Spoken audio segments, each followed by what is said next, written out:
making a video for the Draft Science channel and gravitational waves. Yeah, this really is just so bad. Anyways, this is the press conference, and they're playing a video at the press conference.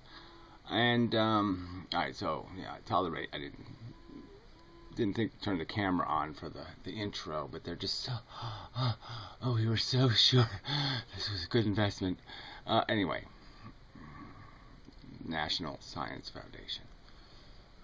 Anyway, alright, so I'm not blaming Einstein for this total butchery of concept, but they don't even understand what a gravitational wave is. So this is what I didn't know. This was a National Science Foundation representation. I mean, it's just so ignorantly stupid. So first, conceptually, it doesn't make any sense in the sense that these two things are spinning, and this is the wave being created. They're saying this. It's an upward bulge in space-time. That's how they've drawn it. Which doesn't make any sense, right? I mean, gravity dense space-time, right? Isn't that conceptually the way it's supposed to work? It puts a dent in it. So they don't even have the relief correct. Second, gravity doesn't trail something in a crooked line. Gravity isn't gravitationally gravitized in some way.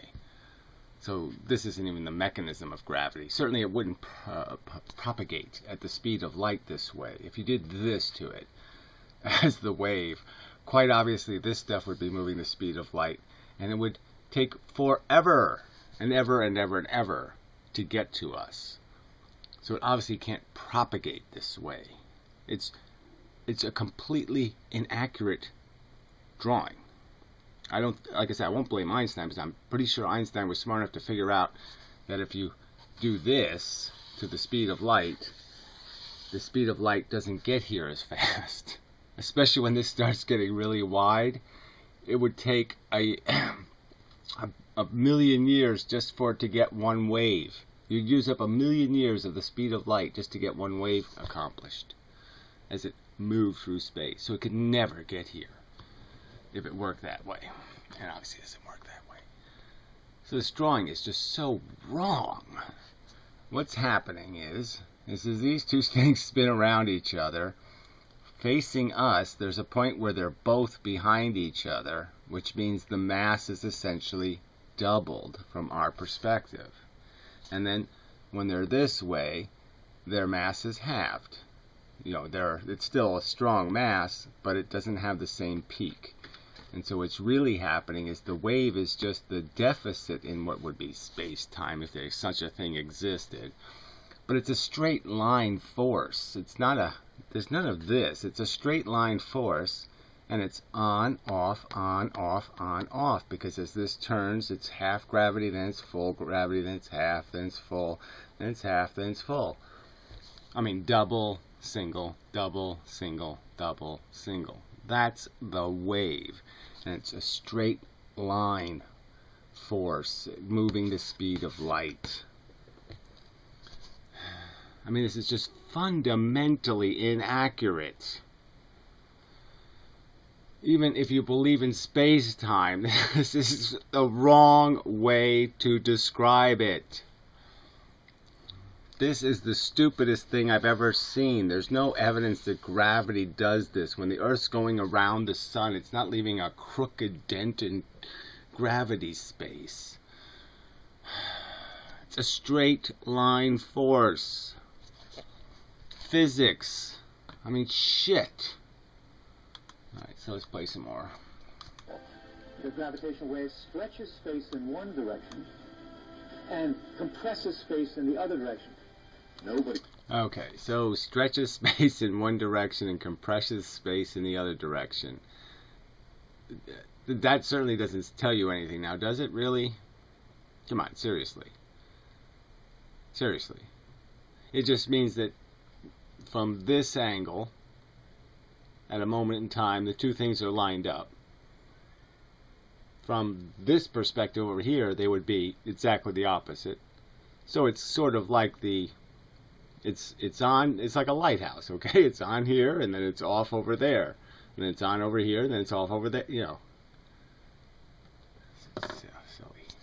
You really believe that you could ever detect them because the size of the effect is so small? So that made sense, showing atoms. That makes the size of it look like that's a proper way of perspective. You know, instead of just pointing out that, like the light that comes from a galaxy, the galaxy produces, you know, 1 gazillion lumens, and, you know, by the time it gets to us, there's only, you know, 4 lumens. Yeah, that's our share of the zillion lumens because we're so far away. Inverse square law. But instead, this is what they do, whatever this means. I came to the conclusion that, yeah, if you made this long enough, nobody had ever made something like this before, so there was a lot of technological challenges that needed to be overcome. That's what scientific discovery is really all about. You don't choose the simple things to do.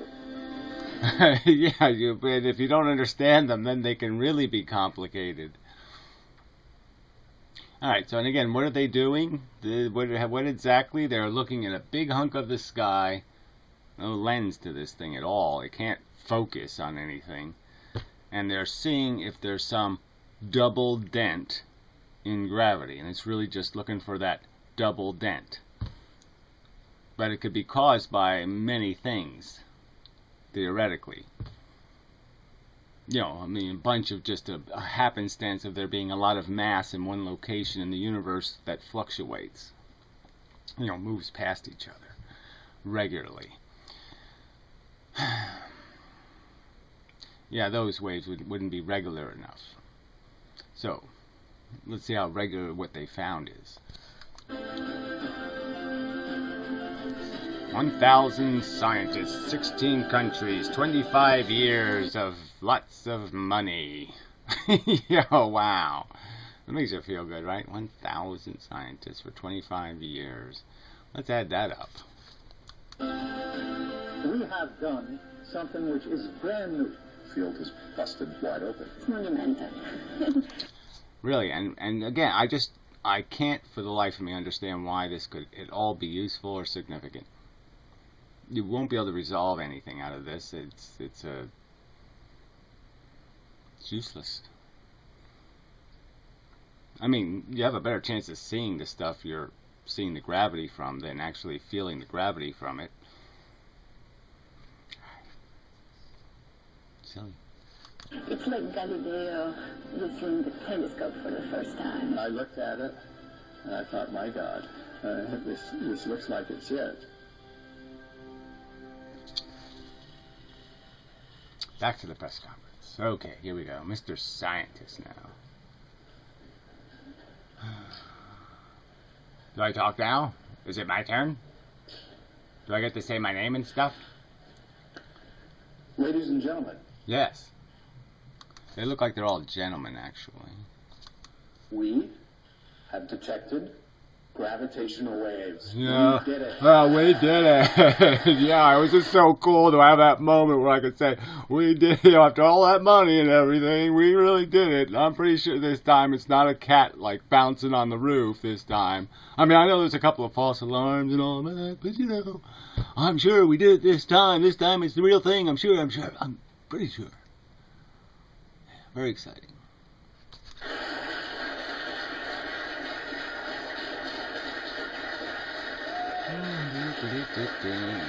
Ah, there, we do have a lady there.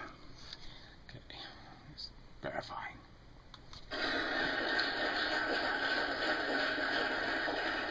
Oh, please. I am so pleased to be able to tell you that. Yes. So these gravitational waves were produced by 2 colliding black holes that came together, merged to form a single black hole about 1.3 billion years ago. Do you have the picture of them, please? Can I see the picture of them, please? Please? Photons move just as fast as gravity waves. Well, by your wrong drawing, no, photons would move about 10 zillion years faster. They were detected by LIGO, the Laser Interferometer Gravitational Wave Observatory. LIGO is the most precise measuring device ever built. Let me start with what we saw. Yeah, really. It's more precise than that Hadron Collider. So on September 14th, 2015, the two LIGO observatories in Hanford, Washington, and Livingston, Louisiana, recorded a signal nearly at the same time, nearly simultaneously. Okay, so 2014. So September of 2014. So let's see, that's a year and a half ago. One signal. That's not too good. Simultaneously, and the signal had a very specific characteristic. The characteristic of, as time went forward, the frequency went up. And what was amazing about this signal is that it's exactly what you would expect, what Einstein's theory of general relativity would predict for two big massive objects like black holes spiraling and merging together. Now it took us months. Yeah, well, we'll have to see what the evidence really is. You know, the frequency of black holes spinning, I just don't know how fast you can get that up to.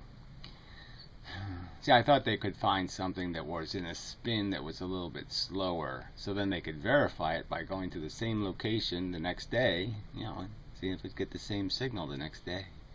That would be nice. Careful checking, rechecking, analysis, looking at every piece of data to make sure that what we saw was not something that wasn't a gravitational wave, but in fact it was a gravitational wave. And we've convinced ourselves that's the case, and we're here to announce that today. But I do want to... Okay, so a year and a half. It took them a year and a half to verify that we can't really explain this any other way, so this is what we're going to say it is. Not terribly impressive. There's something else. This is not just about the detection of gravitational waves. That's the story today. But what's really exciting is what comes next. And it's 400 years ago, Galileo turned a telescope to the sky and opened the era of modern observational astronomy. Yeah. You know, it's kind of disgusting that, you know, if you ever get into the science game and you get a name, they're going to keep dropping your name in circumstances where you might say, I don't endorse this nonsense. I mean, I wonder what Galileo would say to the significance of gravitational waves. I wonder what he'd say to the whole idea of bent space-time.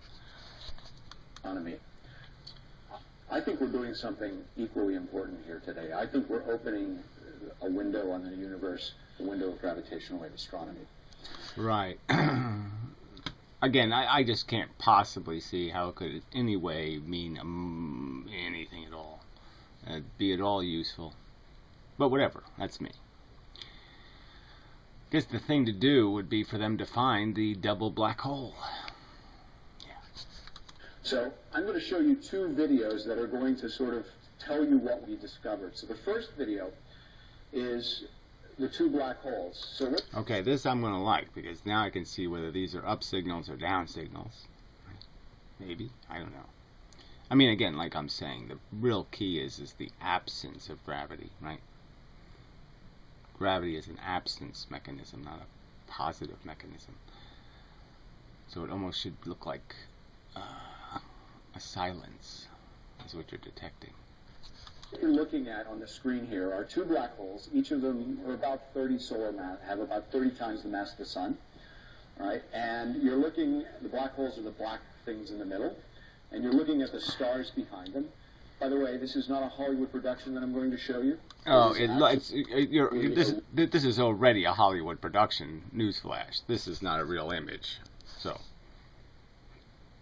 you know, I mean, how can he start with, this is not a Hollywood production? Well, of course, this is an entirely fake image, never ever resolved by any optical device ever. Okay, anyway. I mean, well, I have to play this part, and then I'll, you know, go back to listening. Real computer simulation solving Einstein's equations for these merging black holes. So this is really what it would look like if you were in a spaceship. Well, I mean, this is just so fucking goddamn obnoxious. I mean, this is not a Hollywood production. It's a computer simulation. Oh, fuck. I mean, goddamn, is that ever grotesque? Up. And I will also point out that the movie I'm showing is vastly slowed down relative to what happened here. So let me start it. All right, you can see that as the black holes spin around each other, all right, the stars behind them are warped, and that's because the strong gravitational fields bend the light that comes around. Right. I mean, shit. Shit. Yeah, that's all you can say, right? Yeah, that's all I can say is shit. Evidence where? Never. Oh, so pathetic. Alright, anyway. It wouldn't be lensing the stars around them. He didn't even say that right? It would be lensing the stars far behind the black holes, not the stars around the black holes. It would be consuming all of that. So anyway, so this is Einstein's math, he's saying. So Einstein's math permits this line here, apparently. Whatever this line is, where this stuff doesn't get sucked into either one of these gravitational wells. It just sits there and says, I don't really care what you two black holes are doing. You're not relevant to me at all. Somehow that's possible. But what I mean, look at it. I mean, this is he called this not a Hollywood production. And this simulation, in my opinion, looks like, well, let's just take a couple of Blender images and put them on top of black holes in like pea soup, and then we'll superimpose the star field on top of that. That's all this is. This is shit. Yeah, this is really bad. Pay attention to in this video is the fact that as they orbit, the black holes are getting closer and closer to one another. The orbit is speeding up, and eventually they're going to merge. The event horizons are going to join. Right. So he said that was grossly shortened, or whatever he called it. Yeah. Well, but let's. Who says gravity works that way? But anyway, okay. Let's just assume that that's. So it's like stuff going down the drain. You know, just as a spinny thing, but it's really not the same as a drain. Boom.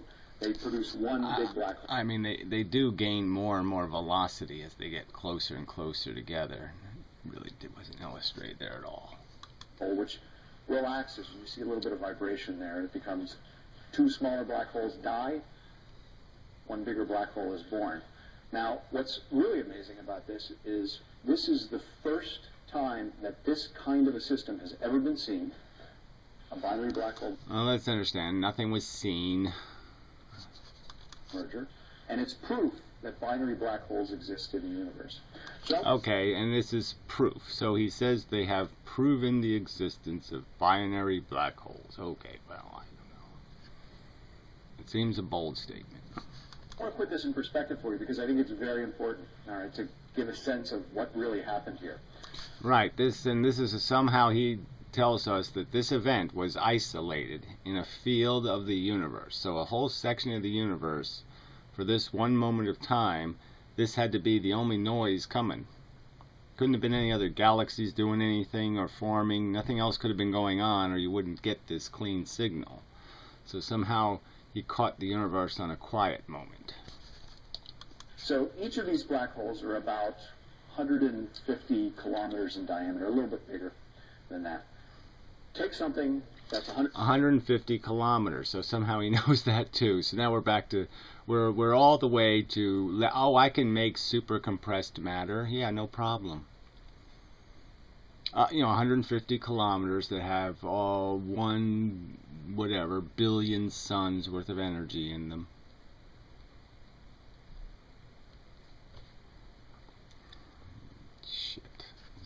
Just why don't they bring the Pope out and let him tell me some stories next? 150 kilometers in diameter, so that's about a little bit bigger, maybe a lot bigger than the metropolitan Washington, D.C. area. Packed 30 times the mass of the sun in that. All right, 30 times. That isn't very much. 30 times the mass of the sun? The sun doesn't even weigh... the 30 times, the sun and the mass, this is kind of an interesting little fact, but, the planets, if you add up all the planets and their mass, I think it's more than the sun, actually. The sun's not all that massive. So something only 30 times the mass of the sun, I'm supposed to believe something only 30 times the mass of the sun, produced a gravitational wave that traveled 1.5 billion years across the universe. I don't think that happened. I think that's you just made a silly error or something. Accelerated to about half the speed of light. Now take another thing. 30 times the mass of the sun. Accelerated at half the speed of light and collide them together. And they become then 60 times the mass of the sun. So 60 suns. I'm supposed to believe that the gravity from 60 suns, the gravitational effect, traveled all the way to the Earth and bent the surface of the Earth. I mean, it didn't make a photon in a telescope. No, it's produced so much energy, it bent the surface of the Earth.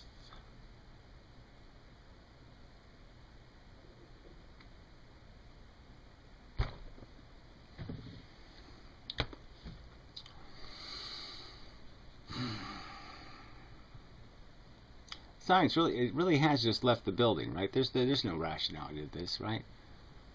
There's no what are they saying?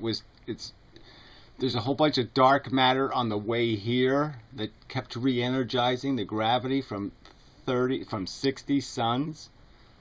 Something as small as 60 suns. He did say 1.5 billion light years away, or didn't he? No. I don't think Einstein said you could do that. I don't think Einstein said you could do that. That's what we saw here. It's mind-boggling. No, it's mind-nauseating. All right, now, let me talk about the gravitational waves. You didn't see any gravitational waves there. What you saw was actual black holes. Now let me look at this. Yeah, no, I didn't see anything. I saw a fucking piece of shit you made up. That's what I saw that you said wasn't a Hollywood production, but was obviously a Hollywood production. That's what I saw. From the gravitational wave perspective. So you're going to see, again, a computer simulation. This is a yeah, again, some more Hollywood production. real simulation using Einstein's equations. Yeah, some of them maybe. Yeah, I don't know. Let's see how bad this one is. Oh, shit, this is so painful. You see the two black holes. And the green that you see are the gravitational waves that are produced as the black holes orbit around one another. They're orbiting. Again, so again, we're supposed to believe that gravity is not a straight line force. So that somehow, as these two things spin, the gravity lags behind and bends. Total bend of the gravity somehow. And that's what's creating this wave. But that, again, how can you people? I mean, somebody's got to say something like, "Well, wait a minute. If gravity is traveling the speed of light and you go around in this wave, it can't get here. It will move too slowly. You can't see how much longer this distance is. If you move this distance at the speed of light, right? That's a lot longer distance than from here to here." Damn. K's and they merge together. So they're spinning around. You see they're getting closer and closer together. As they get closer and closer together, It's just such a misrepresentation of what's happening. This is just so bad. Anyway, there's no point in me saying this is so bad. This is just so bad. there are more gravitational waves. They merge, and there's this burst of gravitational waves that travels for 1.3 billion years. It passes through everything. It goes right through matter, right through stars, and it eventually gets to the Earth. Right, but it's gravity. Like photons, it's dissipating by the inverse square law, by the very same inverse square law. So for every bit of time it's traveling, it's getting weaker and weaker and weaker and weaker and weaker as a signal. And we're supposed to believe that when it got here, I mean, from my theory, gravity's just these photon things, gravitons. We're supposed to believe that they bent the surface of the Earth. All right, and when it gets to the Earth, the gravitational wave passes, and what it's going to do is stretch and... Well, there you go again. So they showed you the little blue, the green thing going by, but actually it's a deficit in the gravity. You wouldn't, if this stuff is true, if it happened, it's not a bulge in anything called gravity. It's a deficit in the field force. So it's a negative that does actually hit, not a positive. Press space as these waves pass, and you'll see that the Earth is jiggling like jello. I don't want people to be scared here. The Earth doesn't really do this. This effect is greatly exaggerated, but it gives you... Right, no Hollywood effects involved whatsoever. It still just doesn't make any sense. Yeah, it doesn't really make any sense. Gravity don't do that. 60 suns. So again, 60. So essentially, he's saying 60 suns produces enough gravity to bend the surface of the Earth. 60 suns, billions of light years, a billion light years away, produces enough gravity at this location to bend the surface of the Earth. It converted from 230s to 160, and that conversion somehow created enough gravity, some sort of extra gravity, no, there's no such thing as extra gravity, to bend the surface of the Earth. Effect. And then we zoom in, and how we detect these are using the interferometer that's in LIGO. And Ray Weiss is going to tell you more about the interferometer. I predict there will be some scientist with a little bit of integrity somewhere that's going to point out this is theoretically nonsense. I just want to say one thing, that the effect... I mean, if they were talking about a black hole, you know, like the ones that bend little clouds here and there, and it's got 1 million suns in it, well, you might stand some chance here. But you heard him. 30 times the gravity of the sun. 30 times. How can this make any sense? That we're trying to measure from these violent, these big black holes colliding each other at half the speed of light, all right, is so tiny that it takes something like LIGO to measure it. We are trying to measure things basically at 1/1000th the diameter of the proton. That's the size of the signal that you see on Earth from those events. Well, I mean, to say something like that's the size of the effect, I'm just saying that obviously the size of that effect over the surface of the Earth, I mean, moving the entire Earth's surface, even one photon of, bulge, you're still talking about this entire mass, going this length.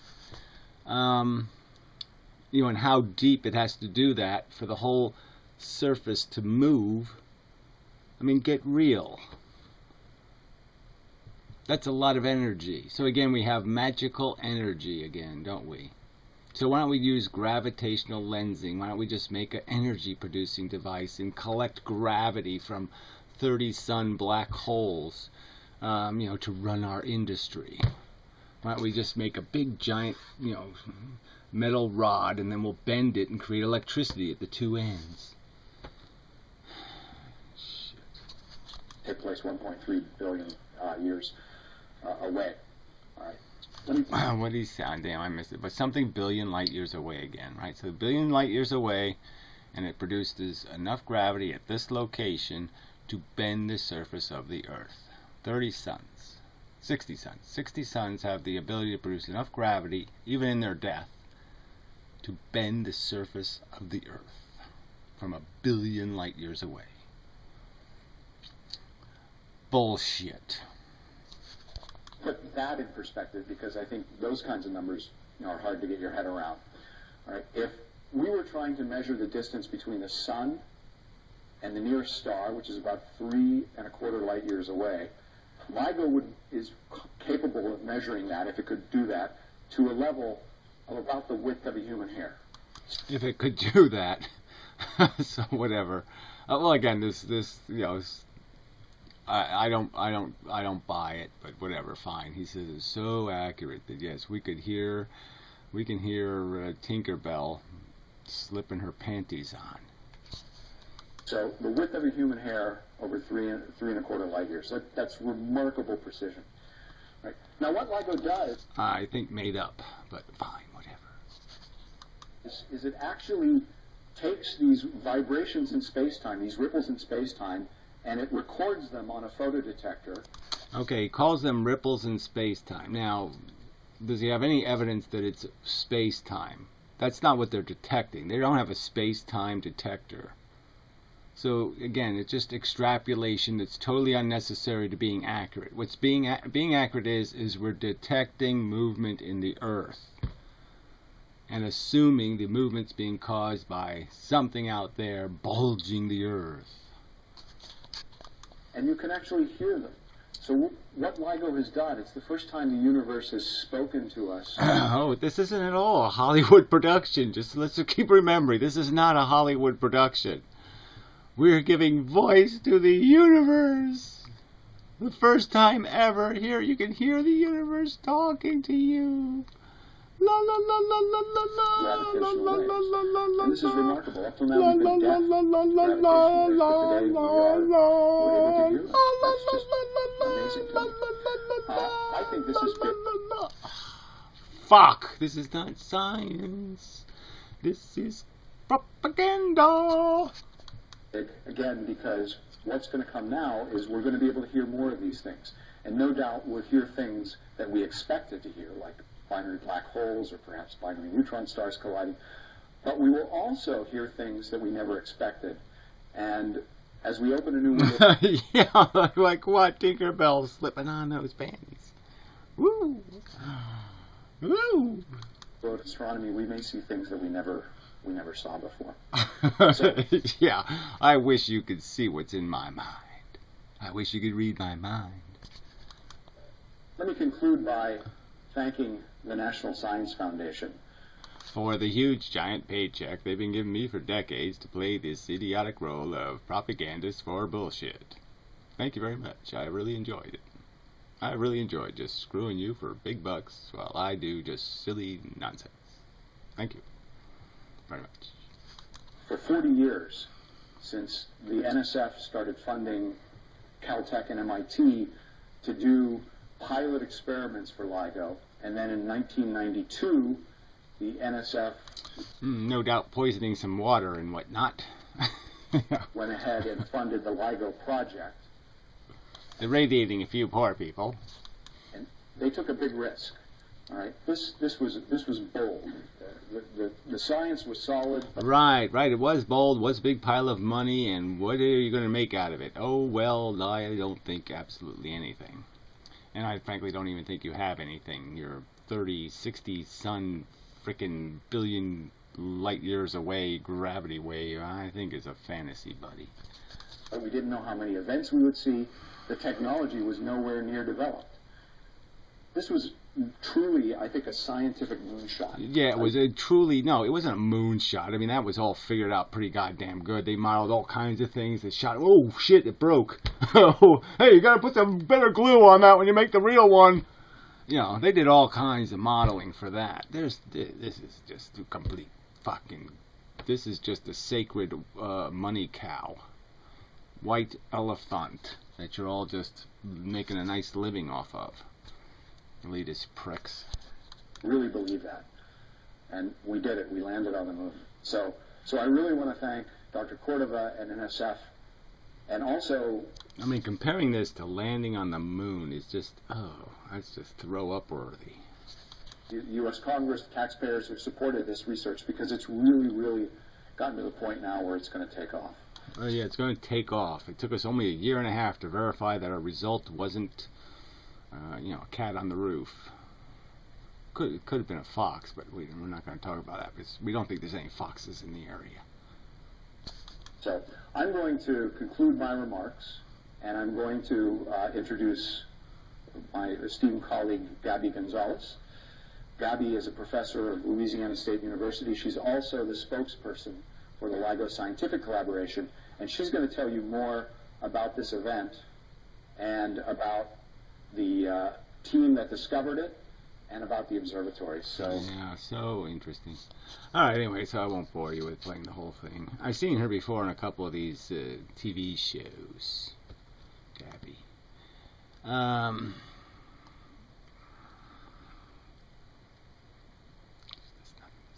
This is just such a crock of shit. I should see. Well, I'm just not going to stand going through all the people and the this and that. But if they do this thing again and somebody's correct, somebody says, "Oh, we didn't mean 30 suns. We mean 30 billion suns or something." Maybe there'd be a correction somewhere. I mean, really, just think about it. 60 suns worth of gravity. It can't possibly make a wave that we could feel here a billion light years away. It's just not possible. Anyway, till next time.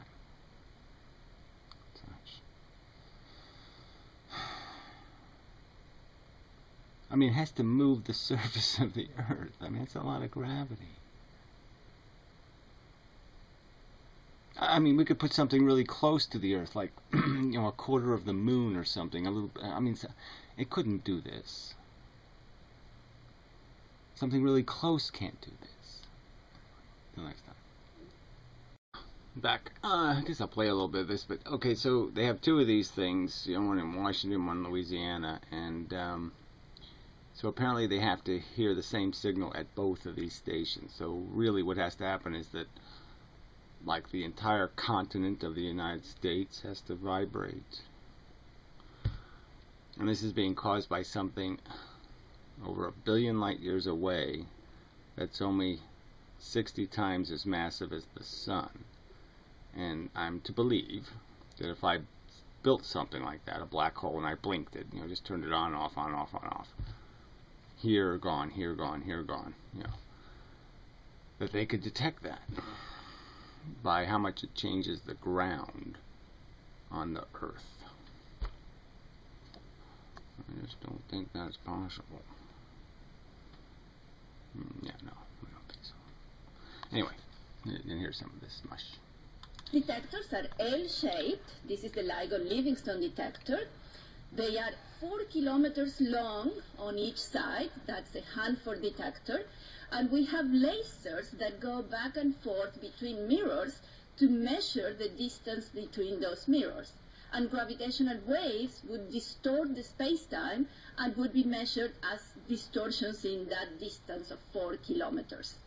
Again, it takes a lot of people to do this, and you can see a lot. Yeah, well, yeah, I can see kids here, apparently. So, yeah, they're saying that they obviously these are visiting students or something. Anyway, the whole thing does not make a hell of a lot of sense to me, because I don't know why okay, I kind of, I'm big on this whole perpendicular thing, so it's doing the perpendicular thing, but I really don't know how that's going to help them in detecting the whole continent moving. Nope, who knows? The people, young people doing this, as well as people who have yeah, young people doing this. Yeah, I don't think they were doing anything. No, I think it was just some silly thing where you get paid some extra money if you let some students in. Working on this for decades. So this is it. This is what we saw. Okay. September 14 last year, we saw this. September 14, no. Last year, no. He said 2014. So, I don't know. If that's accurate. Signal in Livingston, Louisiana. That is a measure, that's a waveform that we saw. The units are strain, that's a distortion of space-time, and you can see a peak value. The largest value of this waveform was a part in 10 to the 21. For 4 kilometers, that's a tiny, tiny fraction of a proton diameter. That's incredibly tiny. Okay, tiny fraction of a proton's diameter. So, yeah, well, let's, I don't want to go into the logistics of saying, gee, I don't know. You can move light across 4 miles back and forth, and you can measure a difference in a half of a proton. But this signal is seen, you can see it even by eye, above the ever-present rumbling noise that we have in the detector. But we know it's real because 7 milliseconds later, we saw the same thing in the Hanford detector. This is it. That's how we know we have gravitational waves. But we know a lot more than that. You can see that these signals have oscillations that grow in frequency and amplitude and then settle down. And that's exactly the prediction that we know from solving Einstein's equations on computers for the coalescence of two black holes, merging into a larger black hole and settling down. And the coincidence. Right. So their argument is that when that happens, that there is some phenomenon that creates some sort of extra burst of gravity somehow. I would argue that I don't think there is any such science to defend that, but whatever. Whatever. It's proof. Okay. I've heard that word before, proof.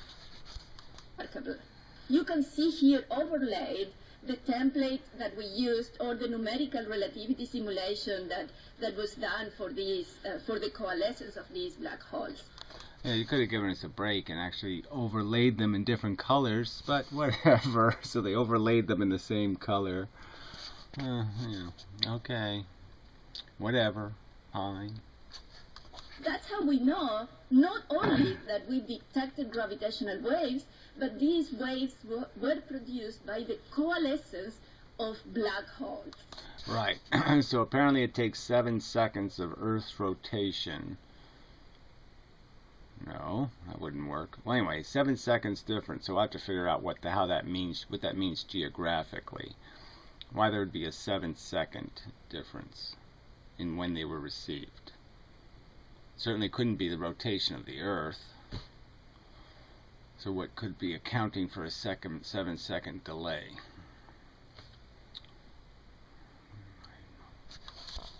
So, I mean, that sounds like a feature like an earthquake or something. Might take 7 seconds to get from one location to another location. But that doesn't make any sense. Both of the locations should be feeling the same effect. Technically. Should. These are the fantastic news we're telling you about. Okay. So, I mean, what was your next closest one? I would just be curious to see what the non-gravitational waves look like. Like the best result you had that was closest to almost being one. Be interesting to see. Now, from these waveforms, you can tell a lot more. Oh, there. I see they had the 2-color image. Why didn't you just use that before? So there they are, overlaid in 2 colors. You can tell from the frequency the masses of the initial black holes. They had 29 and 36 solar masses from the fitting to the 29 and 36 solar masses. So I just don't understand how they can say they can detect that, but okay, whatever. Numerical relativity waveform, we can tell that when they merged, they formed a larger black hole, but not with the sum of the 2 masses, with only 62 solar masses. And that's because only 62. Well, 62 is what? That's 4 short. Yeah. So obviously, I guess when they collided, they lost some mass somewhere. Oh. There were 3 solar masses emitted in energy in gravitational waves. That's okay. So 3 solar masses were emitted as gravitational waves. So now it's real energy. So now, for the first time I've ever heard of it, you can actually create some kind of gravity. I mean, that doesn't even make any sense, right? They're photons. They have to be photons of some kind. Tons. Gravitons. But anyway. So, yeah, so if you want to say you've detected an explosion of 3 suns exploding. That might make a little more sense. Huge amount of energy. And we can tell all of that from this tiny fraction of a second in the waveform. We can even tell more than that. From the amplitude of the waveform, you can tell how far away this system was. It was more than 1 billion light years away. This merger happened 1.3 billion years ago, when multicellular life here on Earth was just beginning to spread. And yeah, we know what 1 billion years is, you know. It's going to blow your brains out. The signal took 1 billion years to come to Earth and produce this tiny distortion in our detectors that we are very proud. Yeah, it's a tiny distortion in your detectors, which equals a huge distortion in the surface of the Earth. The movement of many tons of Earth. To measure. Now, you can read a lot more details about these things in a paper that has just appeared online, peer-reviewed in Physical Review Letters. We are also publishing a lot more details in other papers that will be made public. Well, how interesting. And we'll see how it all plays out. Blah, blah, blah, blah, blah. But let's all have a spectacular parade for today. I'll be back. Oh, nice bit of theater here. First they convert into colors, and now they're going to convert it into sound. No Hollywood here at all. Now, I wanted to play the gravitational wave for you to hear, but it's so short that it's just a thump. So what we have done is taken the real signal and shifted a bit in frequency, but it's still the real signal. Hey, it's really something, huh? Anyway, I guess the real deal is here. So it's this little, as the wave gets closer, this is the thing they're looking for. So apparently it's not the height of the wave, it's the closeness of the waves that are their little blah blah blah, and it's this little chirp here. Apparently this is the little chirp she's looking for. There's no chirp in this one. That's sort of funny.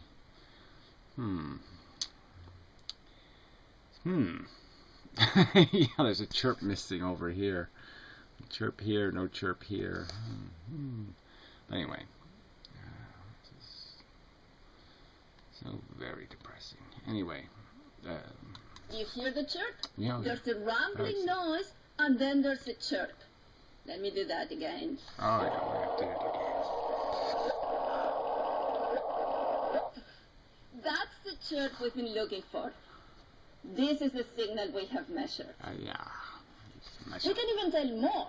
Okay. Because we have two detectors, it's like having 2 ears. We can localize the signal. Not very well with only 2 ears, but we can tell it came from the southern sky in the rough direction of the Magellanic Cloud, and we could have a broad area, a broad uncertainty area for the region. Of course, the source is a very point-like source. I mean, the merger happened in a small region, but we cannot tell exactly where it happened because we only had 2 detectors. But this will get better.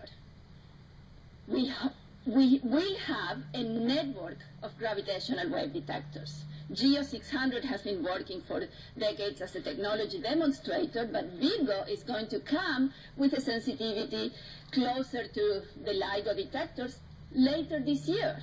So we will have 3 years to localize the signals. Right. Across the Earth is round, by the way. I don't know if they know that, these scientists. But I would argue, I think it's going to be pretty much impossible. Yeah, pretty much impossible to get a signal on both hemispheres at the same time. And later on, we hope to include in the network the Kagra detector in Japan, and hopefully one in LIGO, India, very soon. So this is just the beginning. We discovered gravitational waves from the merger of black holes. Right, none of that's based on any conjectures or bullshit or made up stuff. It's all real, real, real. So, yeah, eventually I guess I have to try to find where Einstein predicted any of this crap. I think they're just saying that this is what we've done to Einstein. So I think it's another thing like with the gravitational lensing. You know, they say it's Einstein's lensing, and it has absolutely nothing to do with anything Einstein predicted. Einstein never predicted lensing in the arms of galaxies. Ever, ever, ever, ever. But anyway. Yeah. Alright, so I'll play some. But no Hollywood here at all. Color and sound, no Hollywood going on. Okay, anyway, so yeah, the press conference has started. Oh, jeez.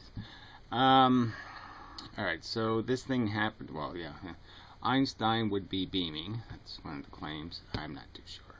Hug, lots of hugging.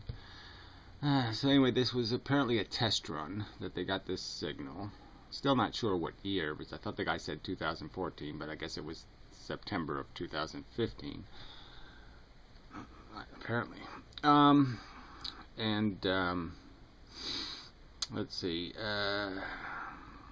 Relieved taxpayers. That was even spoken.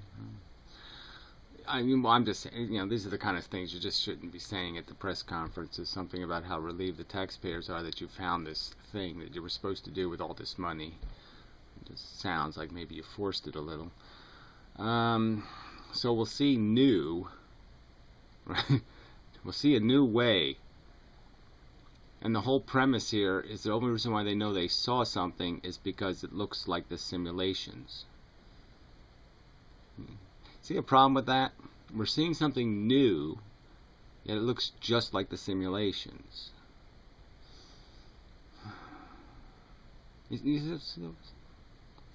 Anyway,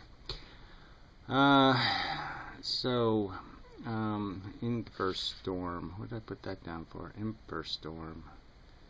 Storm. Infer. Oh, they infer. I thought this guy. Infer.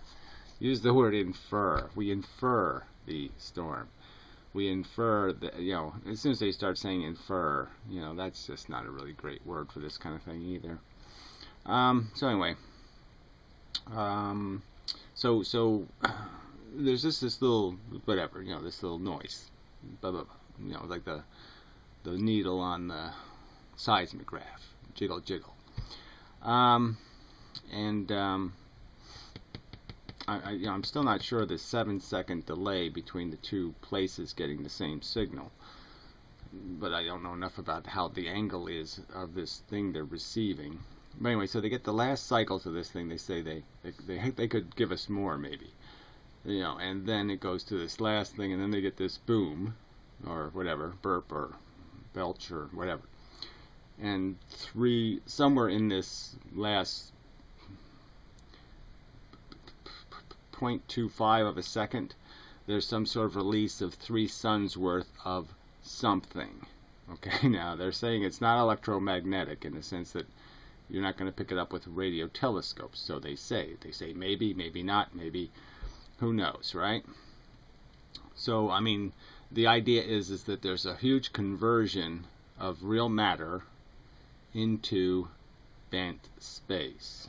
So this is the part I like. I mean, just because this is the part I I can use to my advantage for sure, because there's no other examples of this, right? Of actual conversions of where you actually get to see the energy of bent space. And so this is actually a conversion of 3 sun masses into pure energy in the form of bent space. Right? It's not electromagnetic energy, so it's not common tons. Certainly I could argue that if there are these gravitons, okay, extra pressure to the field, that's imaginable. But my argument would be, now we have to calculate if it's bending the surface of the Earth. So we have to figure out what, at 4 miles, what a half of a proton. So a half of a proton bend in the Earth at 4 miles. I have to figure out how much mass of the Earth that is. You know, we don't know how deep it goes is the problem. But it's a half of a proton worth of mass displacement over a 4-mile distance. So that's the thing we're after here. And so just to figure out how much mass this is. So I was wondering why they don't build these things in water, like underwater. Because they should be able to detect easier if they don't have to move as much mass to do the detecting, right? Seems logical to me. I mean, the moon moves the oceans up and down. Seems like the place to go. So, what else do I want to get to? Well, I'll get to it after this. Let's see what it is. Hello? Hi, this is Congressman Rodney Freeling. Oh, fuck you in the ass, Congressman. Fuck you in the ass, you fucking cunt. I didn't vote for you, you fucking cunt. Ever, you fucking cunt. You fucking bastard, retarded shit for brain fuckhead. I hate my congressman. I've never voted for my congressman, which means I don't really live in a representative democracy. I live in a fucking dictatorship by a bunch of fucking goddamn stupid majoritarian rule motherfucking cunts who don't want to give the minority the right to call them ass wipes.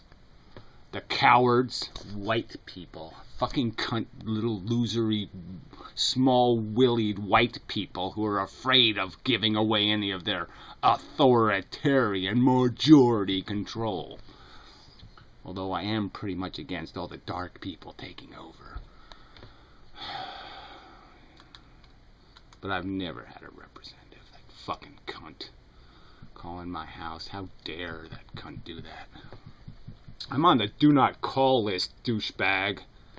You ever read the federal law, ass wipe? Okay, anyway. Where was I? Oh, scientist. Yeah, they're so much better than politicians. Anyway, so it's non-electromagnetic photons. She didn't say the word photons, but I'm just saying it's non-electromagnetic. I would, you know, she said no X-rays. You know, but not that anyone was looking, right? So you don't know. There might have been. So anyway, I'm just saying, so you have 3 million solar masses worth of energy, which is a lot of energy. And that has been released by this thing 1 billion years ago, right? So I guess my argument would be, have we seen any evidence of gravitational waves? I mean, at a distance, right? So I'm just saying, let's go with a realistic distance. Something that's not 1 billion light years away. So let's go back to the real light bulb. The light bulb moment. Okay, so then now we're supposed to be having these light bulb moments happening in the universe all over the place, all the time. You know, a few times a day maybe. Who knows? You know, light bulb moments. Big millions of solar masses worth of gravitational waveness flies through the universe. Now, I would expect that at these half distances, right, it gets stronger and stronger and stronger, all that kind of stuff, right? So I'd be curious, you know, they showed this animation with a bunch of stars around these black holes. What happened to all those stars? Are they really going to make an argument to me that 3 million solar masses worth of energy pushed right through as a wave in less than a half of a second? So it's a half of a second, 3 solar masses. No, it's 1/4 of a second. 1/4 of a second, 3 solar masses worth of energy is going to go passing through things. So let's go see if we can figure out if that physics works. That anything could be anywhere near those things without getting annihilated by this wave. Is there any evidence of the annihilation? A hole where the black hole was. Right? Because that's sort of what you'd have to expect, isn't it? Come on, realistically? Wouldn't there have to be a hole where these 2 black holes were? Because it's like supernovas. You know, when supernovas blow up, they blow everything out of the area. Alright. I'm just saying, and this isn't even like a supernova. I mean, this is so particulated that it's all the way back to gravity. It's not even electromagnetic radiation. So, well, anyway, I'm a little suspicious. Yeah, that's who I am. I'm a little suspicious. So anyway, so then they asked this silly question about time travel and stuff. And so this guy, who had something to do with the stupid movie Interstellar, which, oh yeah, that just gives him all credibility. Isn't it all over the place? Interstellar, I mean, I haven't seen it, but it's obviously preposterous from the clips I've seen. Absolutely insanely stupid and retarded. Deeper understanding of how warped space-time behaves when it is extremely warped, when it is what we call in the nonlinear regime, and highly dynamical and with very high speeds. I don't think it's going to bring us any closer to being able to do time travel. I wish it would, but that's a different direction, and LIGO is heading in. LIGO's direction is really understanding the wild dynamics of highly warped space-time. Yeah, well, whatever. Again, you know, who cares about warp smorp, right? It's about what the energy is, isn't it? I mean, please. So you had 60, so, you know, you lost 3 solar masses worth of energy in a quarter of a second. So that's the thing to figure out. What's the implications of 3 solar masses of energy? How bright a light bulb is that? Yeah. And it bent the Earth 1 billion light years away.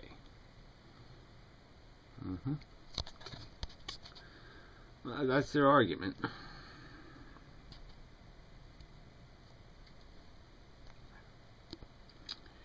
Just doesn't sound quite right. Anyway. Yeah, till next time. Ah, okay, this bit I think I would like, so I'll play it. Because he says something that's just, yes. First of all, congratulations on this amazing accomplishment. I'm struck by the fact that, you know, for the first time, you know, humans have detected gravitational radiation. There we go, gravitational radiation. So there we go. So there's this, now we have this concept. All right, so before, all the stuff that happened in bent space-time never left bent space-time. You know, it just stays in bent space-time. You know, how what happens in Vegas stays in Vegas, where everything stayed in, all the energy of bent space-time stayed in bent space-time. It didn't go anywhere else, right? Technically. So now they're saying that they've now produced space-time. They've produced a blob of it. And yeah, that's sort of, I don't know if you have. You know, look, there was one thing when they were talking about the idea of maybe, like I said, the idea of 2 bodies this way, 2 bodies this way, having a different gravitational signature. That's one thing. But the idea of converting their mass into radiation, that's a new concept. So yes, if that's what they're claiming, the conversion of mass to space-time radiation, yeah, okay. Like I said, that's to my advantage, but I'm just saying, what do they really think it's made out of then? And, you know, this may be a big leap, but, you know, we've just, you know, found the quanta of the 3 other forces of nature, the weak force, the strong force, and the electromagnetic force. These seem like very classical objects, but it's also incredibly extreme conditions. Does LIGO, in this sort of observation, have any purchase on you know, moving towards a quantum theory of gravity? Quantum gravity, yeah. I don't know how they could have anything on anything. They have a little squiggly blib. That's what they have, a squiggly blib. I think the answer is no, but I'm going to, again, yeah, there are theorists on this panel. There is one crucial thing which is highlighted in the paper that has just been published. Yes, it matches the simulations. It matches the simulations. So again, it can't be new information because it matches the simulations, and simulations are old information. Can you figure that out on your own? Do I have to explain that to you? This whole thing don't mean nothing. It's like nothing happened because we already had a simulation. We don't even need the realities anymore. I have simulations. Why do I need reality? It matches the simulation. That is, by looking very carefully comparing the observed gravitational waveform with the results of solving Einstein's equations numerically on a computer to very high precision, comparing those two waveforms, you can see whether or not the waves got slightly distorted in their shape. As they traveled 1.3 billion light years, they would have been slightly distorted if the graviton, the fundamental particle that carries the gravitational waves. All right, here we go. We got a graviton now, so I'm in business, right? He said the word graviton, so are we done now? Well, a graviton made by bent space. Bent space now makes energy and it throws it into our dimensions. Okay. Gravitons don't exist, and then you made more of them. No. They never existed before until a couple of black holes swung around each other and made gravitons. Sorry, this is bullshit then. Had a non-zero rest mass. And through these observations, as is described in this paper, LIGO has placed a stronger limit on the rest mass of the graviton than we've ever had before. That limit, I think,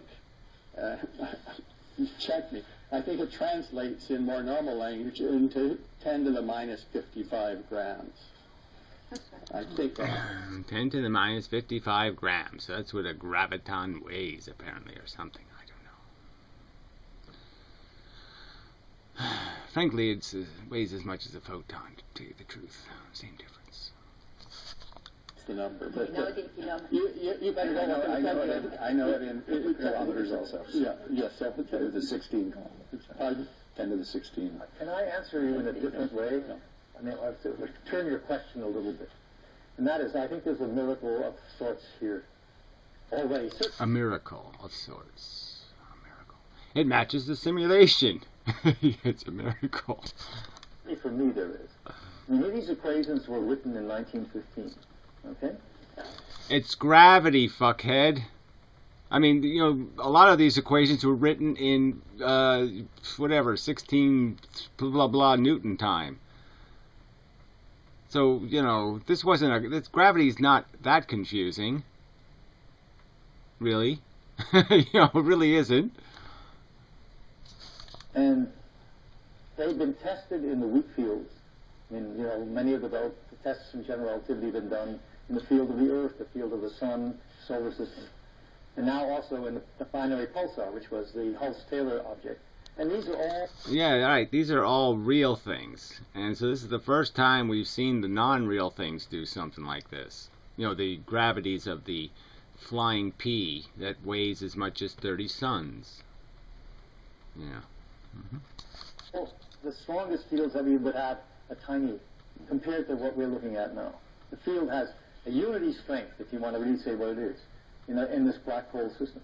And nevertheless, the field equations seem to work, which is sort of amazing to me.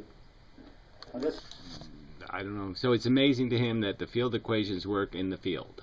Okay. On something gravitational. Tremendous range, a dynamic range of the thing. It's just amazing. Right, who has a microphone? I guess you need some special knowledge to be amazed, because that didn't amaze me much.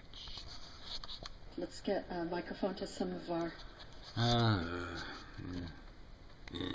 Anyway, I'll be back. Well, that was a little bit annoying. they cut the internet off. So we took about 4 months of data. Because the signal happened so early, we didn't want to wait until the end of these 4 months before telling the world about it. We needed to be sure, we needed to do our analysis right, so we decided that 1 month of data would give us enough confidence to do that, and those are the results we present. We are analyzing the rest of the data.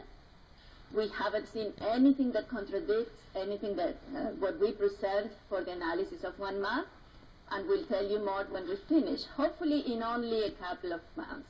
It shouldn't take us. We always have coincidences. The question is how significant the coincidences are.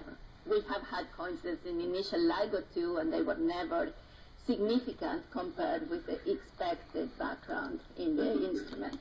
So coincidence is what you said. Coincidences. We have had coincidences.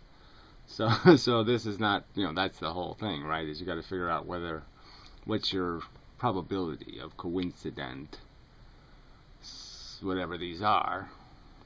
Clearly, they from what they show, they look pretty similar from the two different places. But again, I just don't know how can they know every sound that the Earth makes? Like every burp that the inside of the Earth might make. How can they know all of those sounds? Isn't that what it requires? I mean, they have to know every single possible sound. Every sound it makes every 30 years, every sound it makes once 100 years, every sound it makes once 1,000 years. They'd have to know every one of those sounds, possible sounds, to know that this is not something the Earth just belched. Or even the sun, the radiation off the sun hits the Earth, causes a blah blah blah. How do they know every one of those? Yeah. Well, anyway, doesn't really matter. It would be good if they could do the, narrow it down in space a little bit so you could see, because you really will see it. I mean, there's just no way you're not going to miss this one, right? So there's an event that happens that creates as it was called, they did use the word gravitons. 3 solar masses worth of gravitons. And so the local space is going to get really disrupted if it's moving the Earth's surface. Let's see another way to look at this. I mean, clearly gravity is really powerful compared to light, photons. Photons, tiny amount of photons that we're seeing, ton of gravity. But still by scale, I mean, what the energy level is. I mean, are there any X-ray sources or something else you can compare it to? Where there's something that's producing a solar mass of energy in any other electromagnetic spectrum, and then you can make a comparison between the two things and say, is it really possible that if you hit the Earth's surface with that much solar radiation, that it would affect the Earth and warm it a certain number of degrees or do something. But anyway, it doesn't really matter. Yeah, it's all la la la, and they say it does this and does that and blah blah blah. It doesn't have too much to do with anything I'm talking about, much, but just beyond this idea that now they've turned bent space into a concrete thing, in the sense that they're saying they can convert matter into bent space. Gravitons? I still can't believe he said the word graviton, because I'm still saying, well, what does that have to do with bent space and time? I don't know. Can somebody explain to me the difference between gravitons and bent space? Because I don't know how there can be a difference, realistically. Anyway, until next time and such.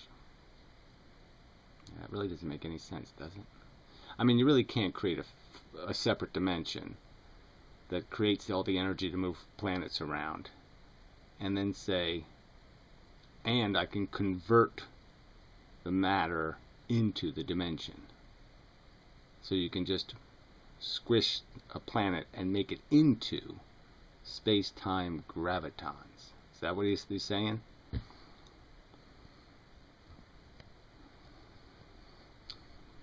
This makes it sound a little sillier to me anyway. Why don't you just get rid of the bent space bullshit and stick with the gravitons? Yeah, good idea. Anyway, that's my theory, by the way. So anyway, till next time. Whatever. Scientists are just getting very fluffy. hugs and such.